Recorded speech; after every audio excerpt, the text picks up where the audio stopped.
Indie and Unsigned, a presentation of Zagniff Productions, LLC. Indie and Unsigned. So no Lions, no. Unless I get backstage, I'm not coming. He was getting in. For those of y'all that are listening to the, for those of y'all that are listening to, All over the world, I'm making that up. I don't know what it's like all over the rest of the world, but I am here today. Broadcasting live from Zagniff Studios, it's Indie and Unsigned, where we interview the best and the brightest of the stars that you haven't met yet. So, that's the.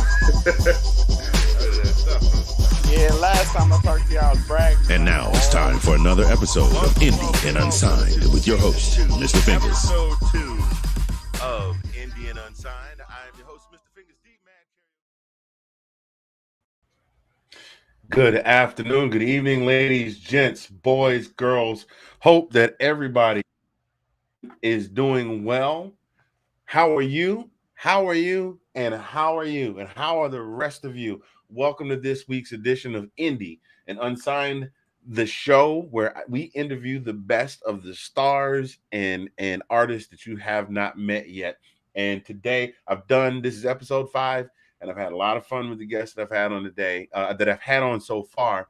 But today I am honored to have this guest on.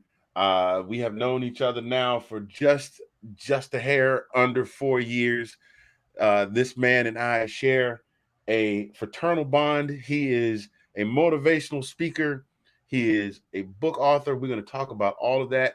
And he is my brother in Alpha Phi Alpha Fraternity Incorporated. First of all, service of all, we shall transcend all. Ladies and gentlemen, Mr. Darren DC Lyons. How you doing today, sir?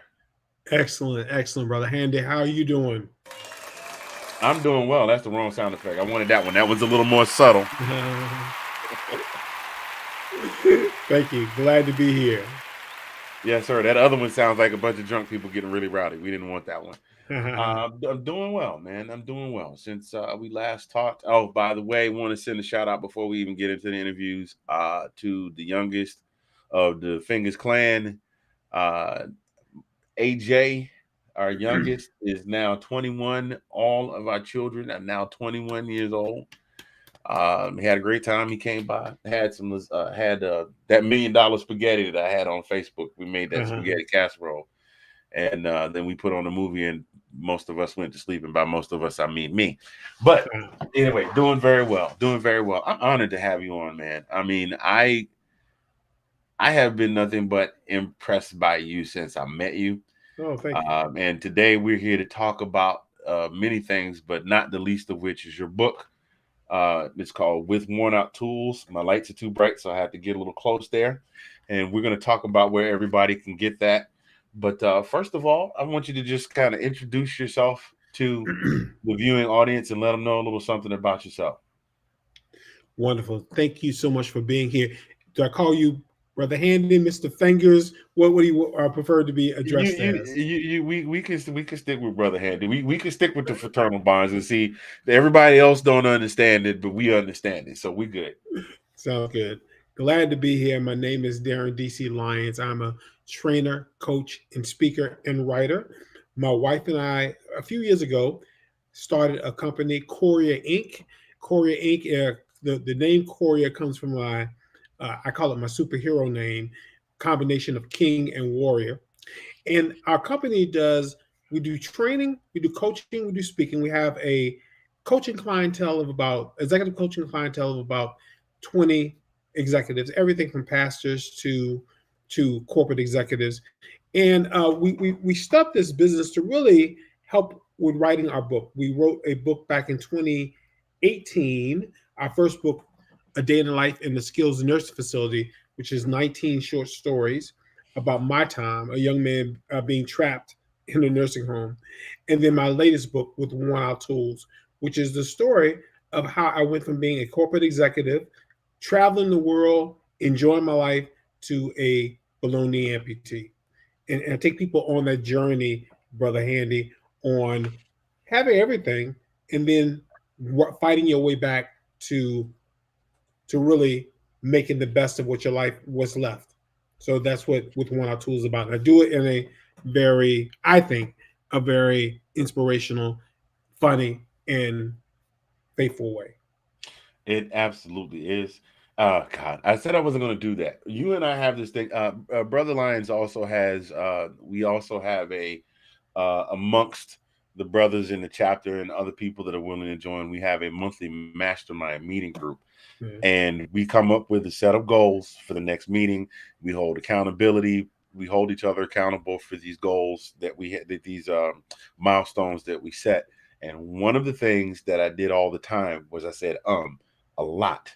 And I have, thanks to you, I won't say I've virtually eliminated it, but it is not as much a part of my vocabulary as it used to be.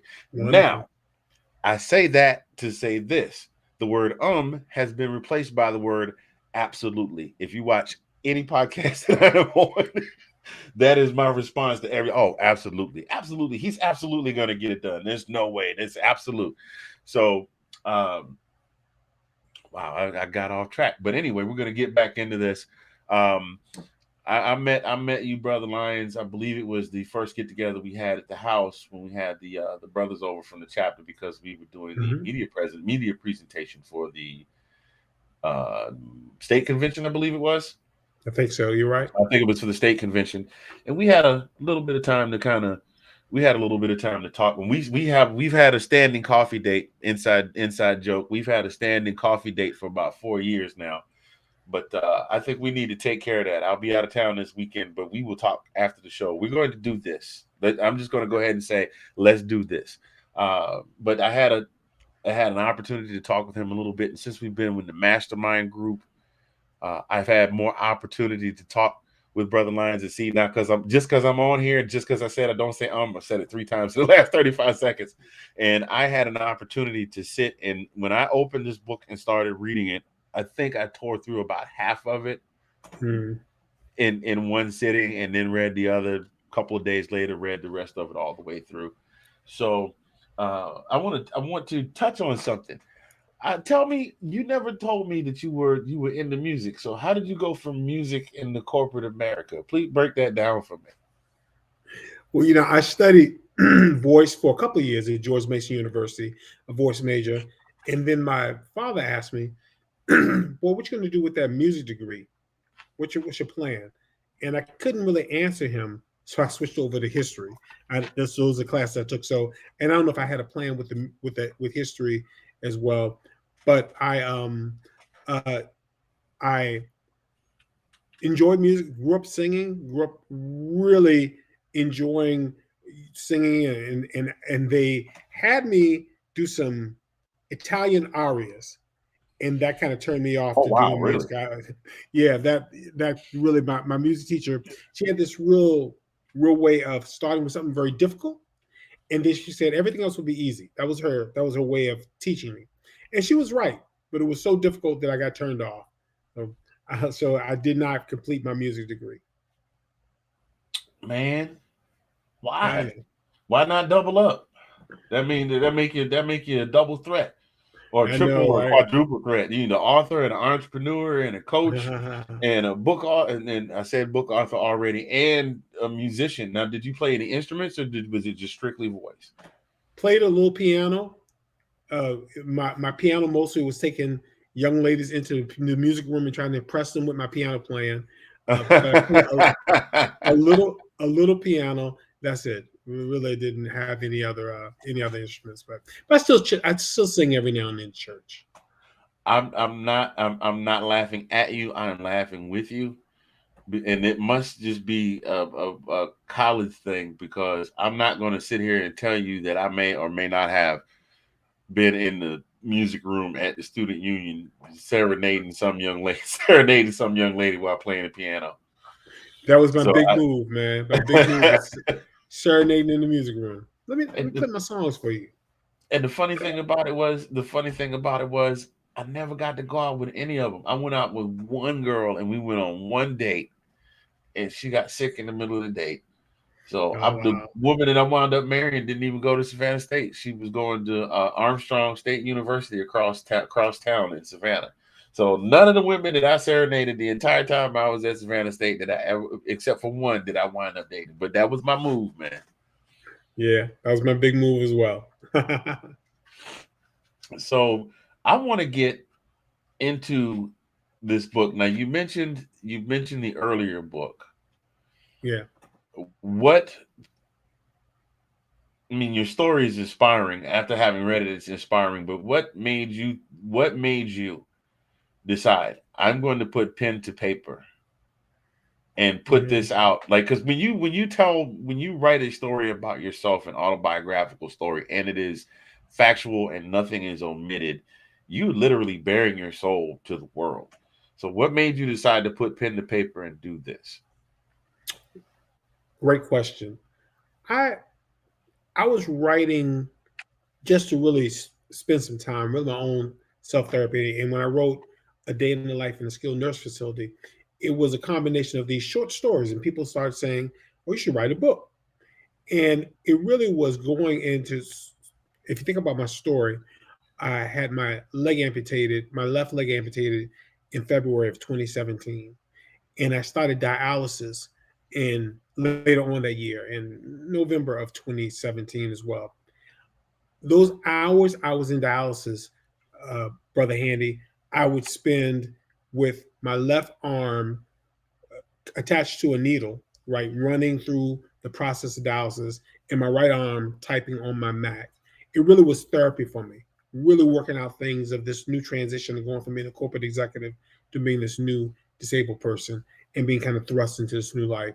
So for me, it was therapy. Okay. Now, I your corporate history is impressive. You worked for some Thank heavy you. hitters, Yeah. and Thank you. none of us can ever predict or say, when you're 10 years old, you never say, "Hey, man, at when I get to such and such an age, this thing that could be catastrophic as far as life consequences for me is going to happen." Like most of us, like I'm going to do this, and I'm going to be a doctor, or I'm going to be a lawyer, or I'm going to be an athlete, a movie star, whatever. Uh, and uh, and so once you found yourself in this scenario with your health and everything, it was that the was that a motivator for you? Did it help to, and I'm trying not to give away too much of the book because I want people to be able to read it, but was that a big motivator for you to just kind of step back from the corporate world and start looking into other avenues? Or Yeah, yeah, and I want to tell them a little bit of this story. And I was a corporate executive, traveling the world, working for some large companies. I was enjoying a really great career. And at my height, I was uh, assistant vice president of a large insurance company. But a lot of my book is about my time being the global director of customer care for the world's largest floral company. For that company, I ran outsourcing, and they had an outsourcing organization that was based in the Philippines, El Salvador, Guatemala, Costa Rica. So I did a lot of traveling, and I was enjoying life, but maybe not taking care of some of the things I need to take care of health wise. My health was failing, and then due to a mishap that happens, I won't talk a lot about that. I'll talk about that in the book.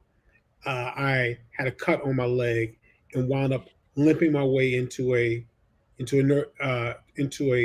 emergency room in Oklahoma City, and from that point, I became disabled. They amputated my left leg to save my life, and that started my journey. So to answer your question, I did so twice that time. To answer your question, it made me re-examine my goals and do some things differently.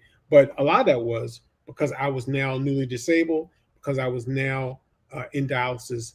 In order to recover, I had to find another way to take care of myself. So writing, being an entrepreneur, that was the vehicle that I chose to do.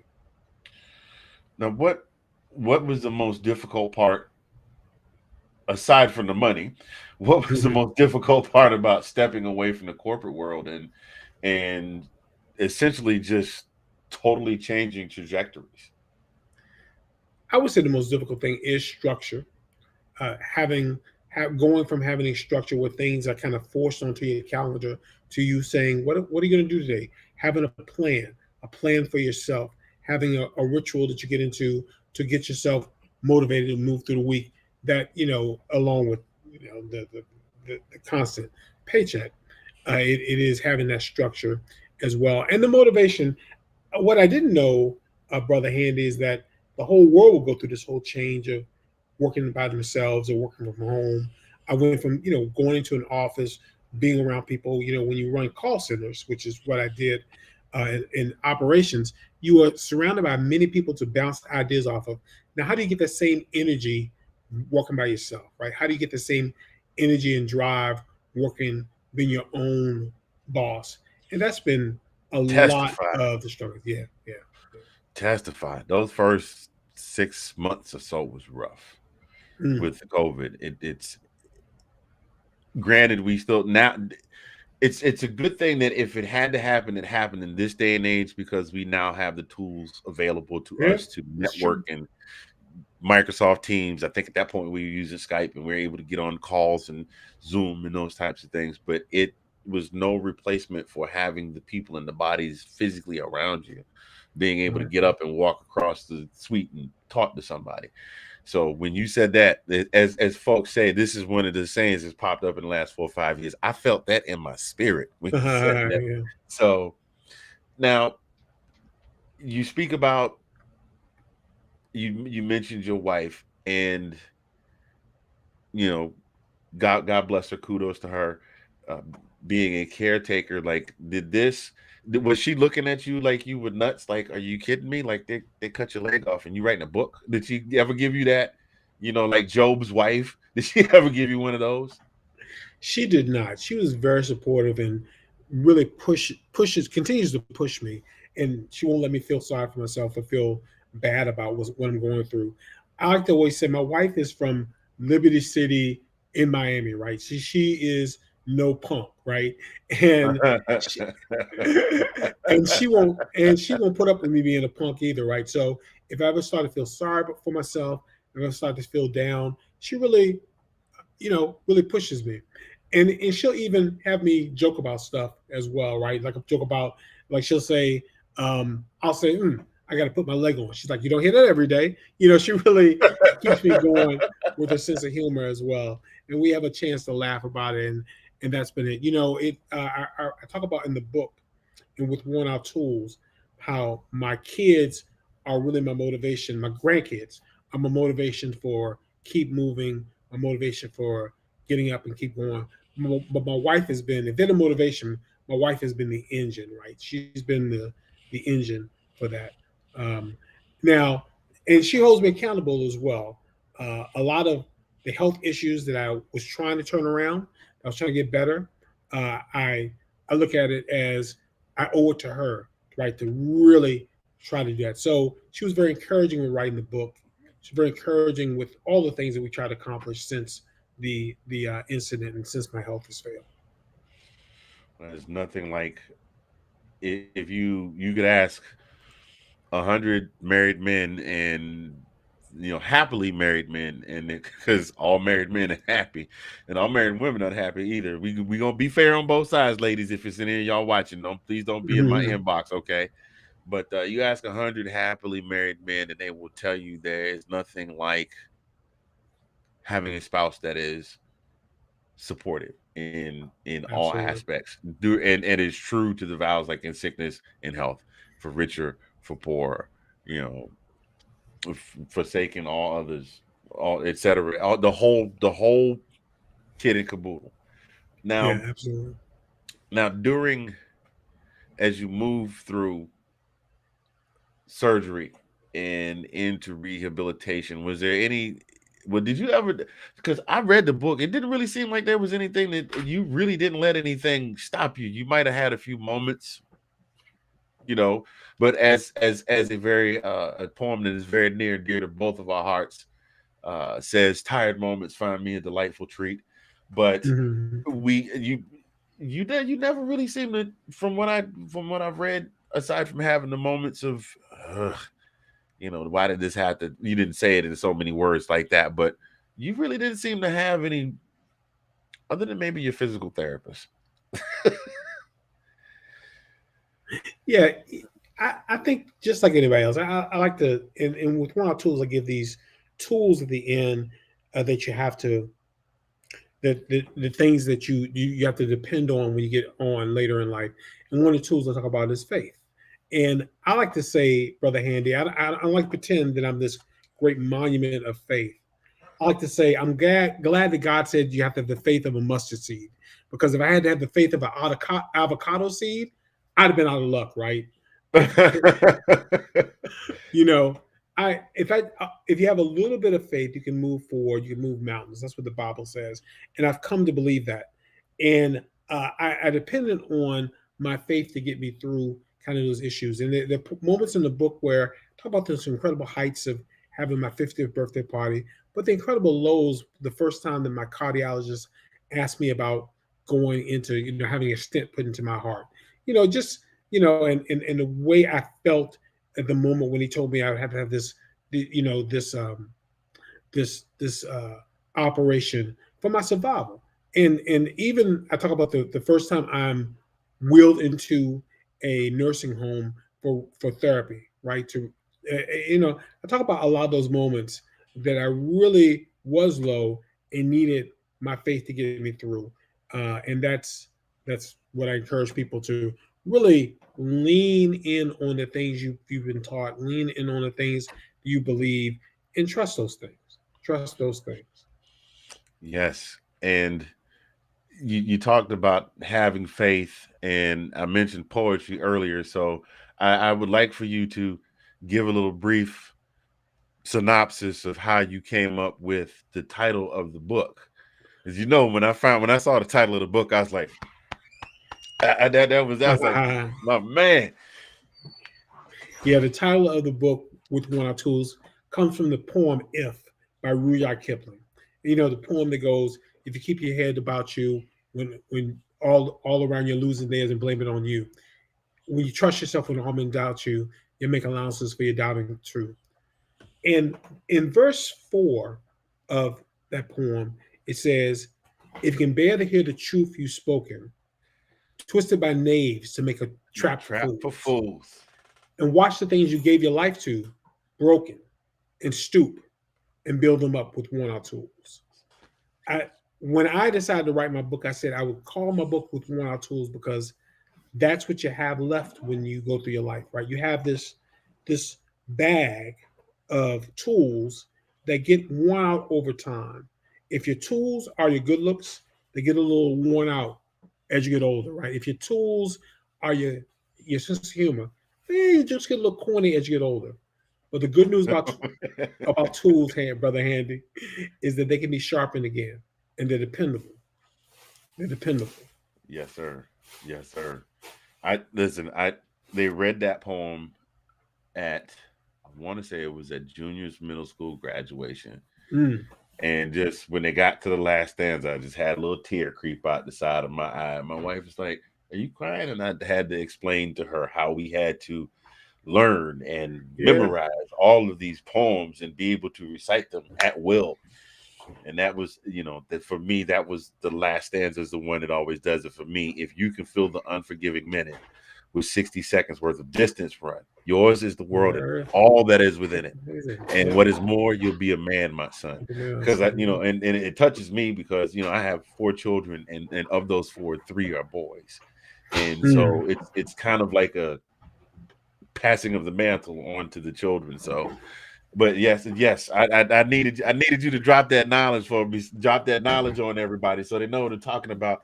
Ladies and gentlemen, boys and girls, if you're just joining us, if you've been hanging out for a minute, feel free, jump in the comments, say hello. I am here with my esteemed brother and Alpha Phi Alpha, author, motivational speaker, entrepreneur, inspiration to many, my fraternal brother Darren DC Lyons. And we're talking primarily about his book of Worn Out Tools. We're going to get into some other things in just a minute, But we're going to take a brief pause for the cause before we go another further.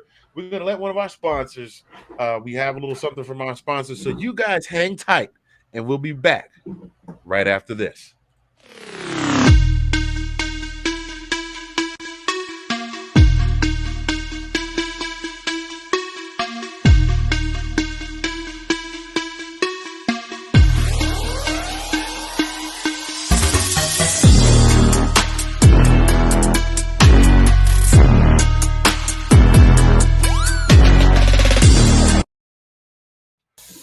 That is our guy, ladies and gentlemen, Squid Rips Cards.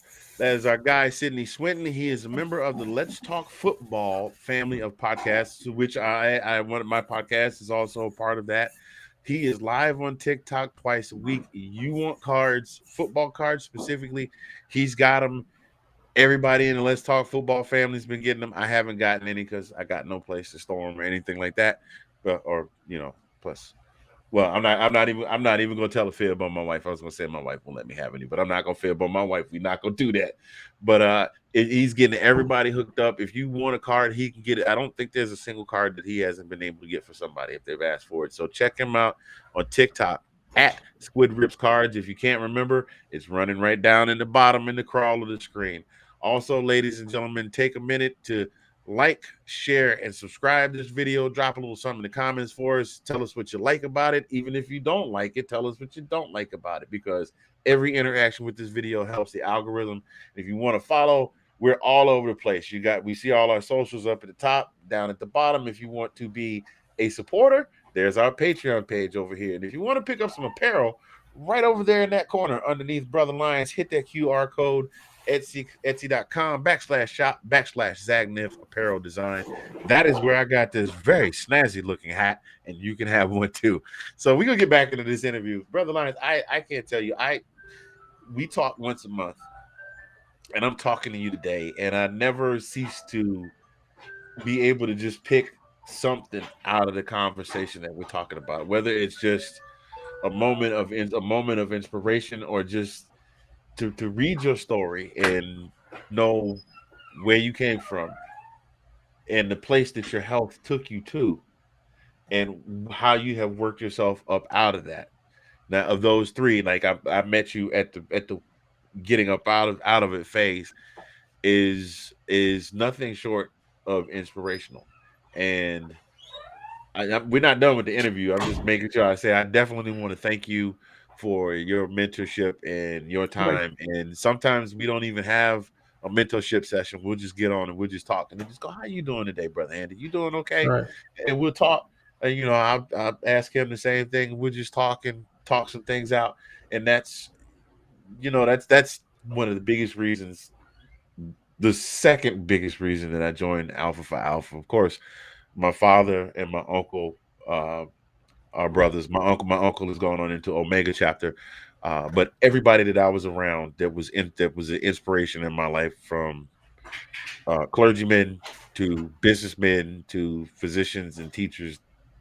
As I got older, I realized it's like, wow, these guys are all alphas. But the other part that I joined for is the fellowship and the brotherhood. And sometimes it's just a brother will pull your coattails and say, "Hey man, are you okay?" And so I just want to say thank you for that. And I consider myself blessed to have met you. Well, thank you. Thank you, brother. I appreciate that. I appreciate it greatly. So I want to move in a little bit of a different direction. We're still going to continue talking about the book, but I want you to tell people about Courier and your enterprise and what you're trying to do with Courier. Absolutely. Courier Inc. is a writing, coaching, speaking, training company that my wife and I started several years ago. We really wanted to prop up our books with a organization that did training, coaching. I'm a licensed color code personality assessment trainer. I've trained about 550 executives in the color code personality assessment in a couple different ways. I use it for our coaching business, and also I use it to I do webinars with teams. I've done webinars for groups of organizations. up to 60 or 70 people, as small as 4 or 5 people, in team building, so teams can learn their strengths and limitations, their um, communication strengths as well. So we've done that, and we've had the opportunity to really coach executives from pastors, corporate executives, HR managers in several different countries as well, uh, and had the opportunity. I always like to say that uh, I would, if I could get my legs back, Brother Handy, I would. But my ability to really touch people's lives since going into this new direction has been very powerful, very, very rewarding. Yeah. Now, do you ever find yourself? I mean, you kind of touched on it. I was going to ask you this question. It's like it was health wise unfortunate that you wound up losing your legs, but it wound up like this literally was a silver lining inside the cloud. It gave you the vision to say, this is what I want to do. And now you are, like I said just a couple of minutes ago, now you're blessing other people with your talents. You haven't taken them and putting them under a bushel barrel. You are blessing people with your talents. Now, how and then, by the way, ladies and gentlemen, if you want further information about Courier Inc., the website is right down here in the crawl, www.courierinc.com. And there's also the Facebook page, I believe, is Courier. So, and now what is everybody kind of has a defining moment. You get into a project, you come up with a plan of action, you come up with a business plan, you come up with KPIs. These are terms that I have learned from working with this brother. Your key performance indicators. You come up with all of this, you look at it, you solidify it, you finalize it, you put your plan into action. And for some people it jumps immediately, for some people it doesn't. But for everybody, there's this defining moment where they say, this is the place that I need to be. I'm in the right place. So have you had any of those aha moments, to borrow from Oprah Winfrey? Have you had that aha moment where you go, yeah, this is definitely where we made a good choice going this direction? That's a great question. I don't know if I've had an aha moment. I do know if I that business is momentum, right? And if you put some effort and you keep working it, things will work out, right? You can move things along. If and I've had some things, some good habits I have developed as an entrepreneur, but it's really staying in those habits and giving them a chance, enough time to work. Is really the key. Um, I'm not claiming any big breakthrough moments, but I do know that those management disciplines, if you do them repeatedly and you challenge yourself to really get better at them, you'll have some breakthrough. You have some breakthrough, but it really is a an effort of more of diligence than just discipline, right? Really keeping at it, really working at things, really working things over.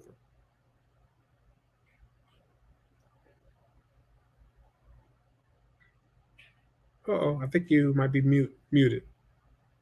You said you really haven't had any. Sorry about that. You really haven't had any aha moments, but I'm sure you've had your share of people that have reached back and just said, I really want to thank you for, you know, uh, thank you for what you have provided for us, or what you were able to provide for me has shown me X or Y or Z. Maybe not a huge breakthrough, but just the realization that this is definitely something that I needed. Yeah, well, and maybe I need to explain a little differently. In my coaching, I get the opportunity to work with people on their plans. Get opportunity. My moniker, or what I really say, is that I take ideas out of, help people get the ideas out of their heads and put those ideas into breakthroughs. I mean, we've created some breakthroughs for my clients in terms of things that they've been working on, ideas they've been working on, concepts they've been working on. Those have been breakthrough moments, right? So, but most, stuff is confidential in terms of the things that we're working on, but getting them to get the things that they most executives I find out through coaching don't have enough time to really reflect on the things that they want to do. They're so busy meeting, they're so busy catching up, they're so busy moving ahead. They don't have that time to really reflect on those things. What I help them do is take some time to think about what their goals are, put those goals down, whether it be in a project plan or put those goals into an action plan, and then help them move those things through. That's been the biggest breakthroughs in my business in terms of coaching. Okay. Okay. And now fulfillment. Everything. The biggest thing, I know a lot of people say it's money. For some people, it's fame. For some people, it's not maybe not money, but just material gain, cars, houses, what have you. But an overwhelming majority of people, if you ask them why they do what they do, it is because it gives them a sense of fulfillment. And I don't even have to ask the question. I'm just listening to you talk about it and how excited you are about it. I mean, how excited you were to share it with me, that you do feel a great sense of fulfillment in the motivational speaking, in the executive coaching and things of that nature. I do really in terms of motivational speaking, or whether you're coaching, or whether you getting your however you have the opportunity to get your ideas and thoughts across to people. There is really a lot of fulfillment in getting that breakthrough with people, getting folks, enabling people in a motivational speaks to take action.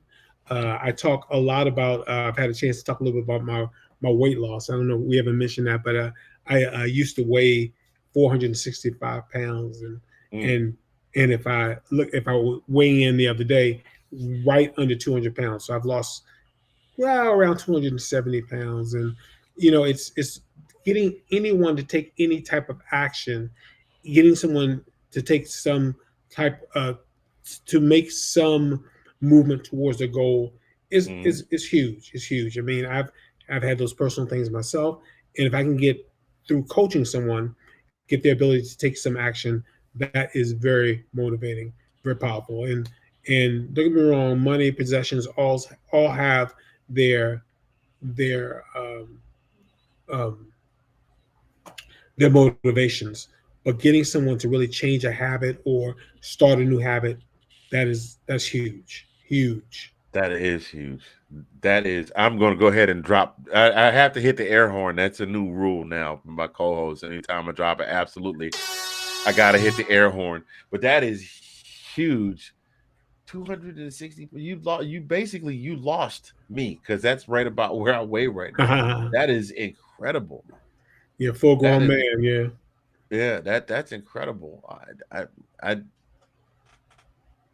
I am not worthy. I am definitely not worthy. Right. Here I am fussing about trying to get rid of about another 20 and 30, and you done lost, as John Legend said, all of me. You just got rid of all of me. So, hey, ladies and gentlemen, if you're just now joining, thank you for joining us for Indie and Unsigned Season 3. We're on our third season. Season Congratulations. 3, Episode 5. We try and keep the seasons really short, just because we try not to burn people out on, because there's so much content now. We try not to burn people out on it, but we're in the middle of Season 3. This is Episode 5. I am here with my esteemed fraternity brother, Brother Darren DC Lyons. We're talking about all kinds. We started out talking about the book. As a matter of fact, while we had the opportunity, go to tell them where they can get this book. By the way, entitled "With Worn Out Tools." Yes, So, with Worn Out Tools, Navigating the Rituals of Midlife is available on Amazon.com. Also available at Books a Million, Barnes and Noble, anywhere where books are sold. You can also go to, if you want to get an autographed copy, you can go to our website at Courier.com, KORRIOR.com, and we can get you sent over an autographed copy if you'd like. and that is that. Listen, I'm telling you, folks, I've been through some things in my life, not as health wise serious, but I've been through some things in my life. And if you've been through anything in your life, and you read this story and you are not in some way motivated to at least try. Because the funny thing about trying is, I don't know if you remember, Brother Lyons, you and I about in that same age category. Do you remember the Shirley Caesar song when she talks about "I Remember Mama"? Yeah, I And do. she was talking about, "I want you to jump up and shout Jesus 3 times." She said on the third time something got a hold of her, and then she said Shirley's not playing. They thought, "Mama, she out there playing with the Holy Ghost." And she looked out and said, "Shirley's not playing." Not playing Sometimes you'd now. be surprised if you just try.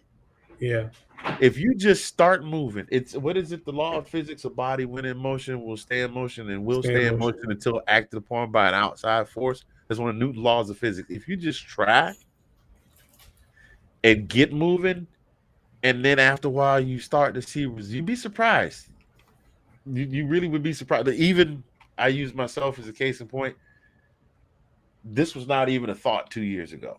What I'm doing right now. I had done a couple of these, and I said, I'm done. I've done that chapter in my life. And somebody said, "Why not do it again?" I said, "I don't have the time." And now here we are on a third season of this show and a second season of the other show. So if you just try, if you read this book and you are not motivated to try, then close it, put it down, pick it back up the next day and read it again. I'm not even playing. I'm not blowing smoke. I'm telling you, this book is a great motivational tool in itself. Not trying to steer any business away from you, coaching it like that, brother. No, no, Brother Henry, I really appreciate that. I appreciate this time, with Worn Out Tools. It's a short story. It's a pretty easy read. People have said that it's a journey through my experience being a corporate executive to being a below knee amputee. But it's not just inspirational, motivational. It's funny as well. Some funny moments as well. So I think people would really enjoy it. I do too. I can testify. This is a good book. You need to get yourself a copy and read it. And like I said, if you're not moved, remember what was the instructions? Put it down, Put it down, pick it come up. back, pick it up the next day, and read it again. And read it until something moves in you. Like the Ludacris song say, "Move." We're not gonna say the rest of it, but move. Get out the way. Get out Let's the go. way. So, Brother Lyons, we've kind of touched on a little bit of everything. We talked about your book. We talked about Korea. We talked about the motivational speaking. Is there anything else that you really just want to anything else that we may not have touched on that you wanted to just share with our viewing audience today? Because I've been tracking. We can tell how many people have been watching. We've had a goodly amount of people watching on an off and on basis throughout the show. So, is there anything you want to share with the viewing audience today? I just would love the opportunity to share my story more with different audiences and doing more keynote speaking. I would love the opportunity. Reach out to me at courier.com, DC Lyons at courier.com. And if you're looking for a speaker for your event or a speaker for your event, let me know. Would love the opportunity to share my story. Yep, and we would love. Trust me, you'd love to hear it. I should have asked you that. I could have put that up in the. I should have asked you that. I could have had that ready to put up when you were dropping the email address. I'm not quite ESPN, but I'm getting there. There it is. DC Lyons. Did I get that right? DC Lyons at courier.com. You did. Very good job. Is where you can reach him. And the book is called With Worn Out Tools. I had that one ready. Navigating the Rituals of Midlife. It's available on Amazon.com, available anywhere that you can get, books online. Now, can they get physical copies at the Books A Million and the Barnes & Noble, or do they just is it just available online? Just available online. They have to order it and have it mailed to them. Okay. All right. So definitely get yourself a copy of this good book today. You know what? This interview went by so fast. Like you have it. Remember when you were in the corporate world and it was 3:00 and you look and see what time it is, like, man, it's 3:00. Time to go home. When is this? I'm waiting on 4. We started this interview and we are already, the time has flown by. is literally flown by because I've been enjoying just spending this time with you, fellowship and chopping it up, as the young people say. Yeah. I like to think I'm young sometimes, and then my kids just look at me and go, "Daddy, no." Uh-huh. They got too grown to call me daddy now. It's like, Dad, really, Dad, come on.